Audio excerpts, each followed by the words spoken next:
common questions asked by Amazon FBA sellers. This will really help you out a lot. Let's go. Hey, it's me, Karina. Welcome to another daily Amazon FBA videos. And today we're going to be going through a list of really great questions I was asked on my Instagram about Amazon FBA, just so I can educate you more about it. And before we move on, I created a product validation guide for you, which is linked down below. You can download it completely for free, just if you are going through product research and you want to see, can you validate your product? Should you actually take it to the next step? It will really help you out. So do go down below and completely free download it just for you. And before we move on to the questions, do subscribe, like, and watch tomorrow because I post daily videos. So let's get into these quite helpful questions. The first question is, what percentage should you use on profits for a USA seller? Okay, profits, you should be, of course, always trying to go for a product that has profitability, that has margins.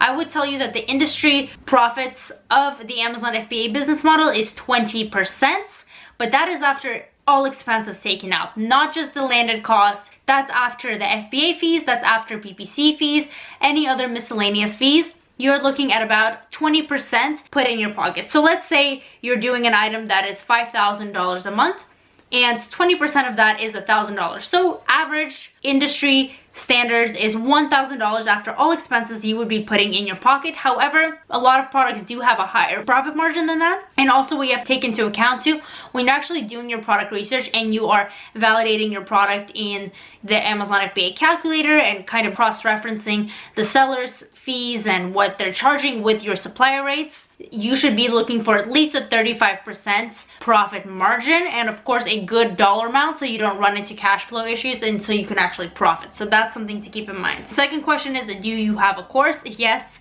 of course, I actually do have a course. It's my Amazon FBA into Millie program. It's linked down below. I teach everything you need to know about Amazon, including product research, which is, in my opinion, one of the most, if not the most crucial components. And I have 2 modules specifically dedicated to Amazon product research, all the nitty-gritty, different ways to do the research, how to validate your product, the overall fundamentals of the business model, and everything is covered in that, and of course the entire Amazon FBA model, but product research is too. How long does it take you typically to find a product when doing the research?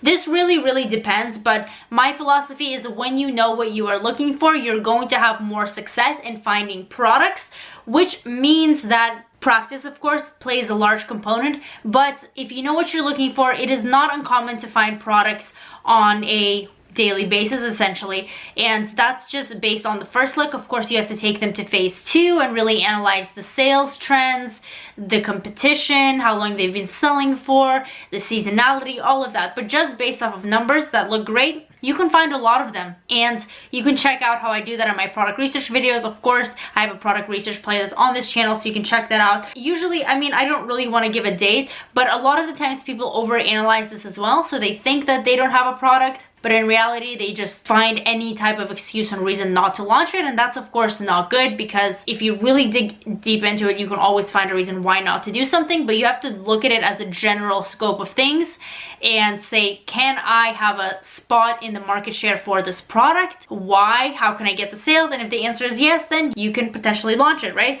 So, I mean, it really varies. Honestly, when you're beginning, it might be harder. It might take you like 2 weeks to a month, but just don't give up. Keep doing it. Don't overanalyze. Just be educated, know what you're looking for, and you will find a good amount of products. Okay, do you use any automation tools for PPC? No, I do not. I do all my campaigns. I set them up. Later, when you are scaling and you have trained people on your team that are helping you, such as virtual assistants, you can train them to do your PPC for you. But I don't recommend doing that unless you've already learned how to do it yourself. But then once you teach them, if they have other experience, they can incorporate that and you can have that be automated. But then I very much like downloading my reports, looking at them, analyzing ACoS, analyzing all the new words, putting them back into my campaigns, all of that. And I don't like to outsource that task to an unknown. Me and my VA will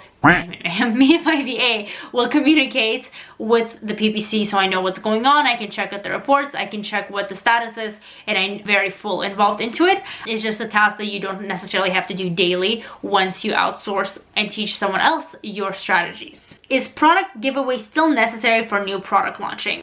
That depends on what you're doing, okay? If you are trying to go into a very competitive market, trying to match the highest sales velocity, and you have a good amount of money, deep amount of money, a thick wallet that you want to give away many units and pay the Amazon FBA fees and potentially go against terms of service and inflate sales rank, then I guess you could do it. But you know here that on my channel and my program, I like to teach things the low risk way, which means launching with PPC, launching low cost, low risk, not against terms of service, safely, effectively. I prefer PPC. So will an Instagram page promoting my FBA product benefit me?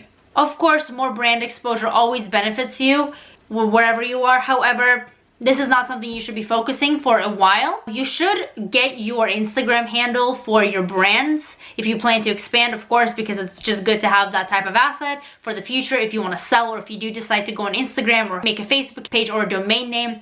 You can't secure that. Granted, it's inexpensive. If your domain costs like $3,000, maybe think of a different brand name. Make sure those are all available, like the Instagram handle, the Facebook page and name, and also the domain for like an affordable rate. You don't want to be buying a domain that's worth like thousands of dollars before even launching your product, but you do want to make sure you have that secured. For sure, have that secured, but don't go investing your time into trying to build an audience on Instagram. That's another ball game.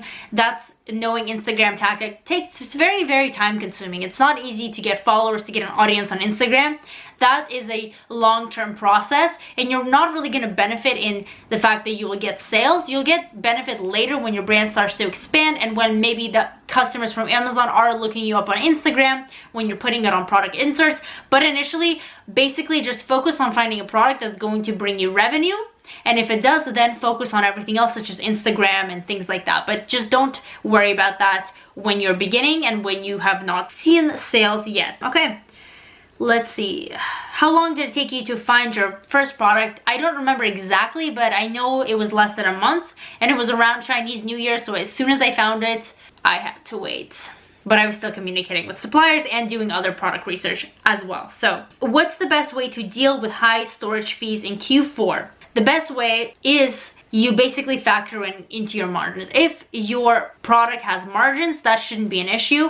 If Q4 storage fees are affecting the cost of your product, the margins, then you found a product that's unfortunately too low in the margins, and you should definitely look for products that are higher in margins so you don't have to worry about little changes messing up with your expenses, right? Because if something happens, if the storage fees go up, or if you need to pay a little bit of money there, you don't want to be completely not profitable or in the negatives. You always want a great profit margin so you have that fluff room to not only put money in your own pocket as income, but also to reinvest back into your product and not have to worry about these things. So don't look for items that are low price, and don't look for items that a tiny little change in Amazon fee or Q4 fee is going to, make you unprofitable. And another thing, if you're talking about long-term storage fees, you shouldn't be running into that issue with a good product. If you come to need to pay the long-term storage fees, then it's definitely, you need to be looking for a product,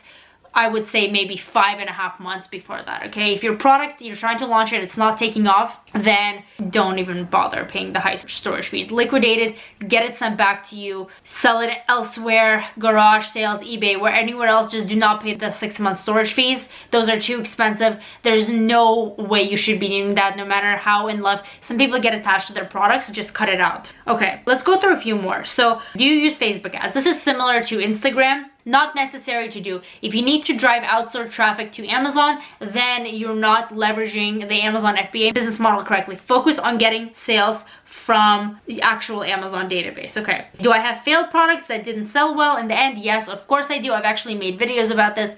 My failed product, you can find that in the failure playlist of this YouTube channel. I have a lot of playlists. Okay, and then these questions go hand in hand. I'll just leave these on two last ones that has to do with suppliers. So how to protect your payment with the supplier and how to make agreements with your supplier. Okay, so basically your supplier isn't trying to scam you. They're trying to get your business. They're trying to have you long term.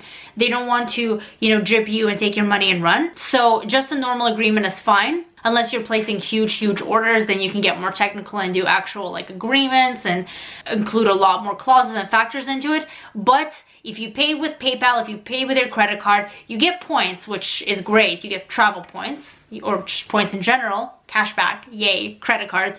But also you're protected by either the PayPal transaction, right, as a thing, or you can protect it also by your credit card, which you can make a chargeback if they do scam you and run away with your money. If you're paying through trade assurance, you're protected there. So you're safe and they're not trying to scam you, okay? And how do you make contracts? I'm not sure exactly contracts for what. Most of the time they will do everything correctly. You do, of course, if they messed up on your inventory and you get it inspected and they don't have anything done like you requested, then you can just simply not pay the 70% of your second part of the payment, and that solves it until they fix the issue. So that's how you do it. Don't pay all up front, right? So those are going to be it for the questions. The guide that I mentioned below, the free guide, it's down below to validate your product. Download that. That's very helpful. Subscribe, like, and all the links to my program and mentorship and everything is linked down below. Have a great day. I'll see you tomorrow.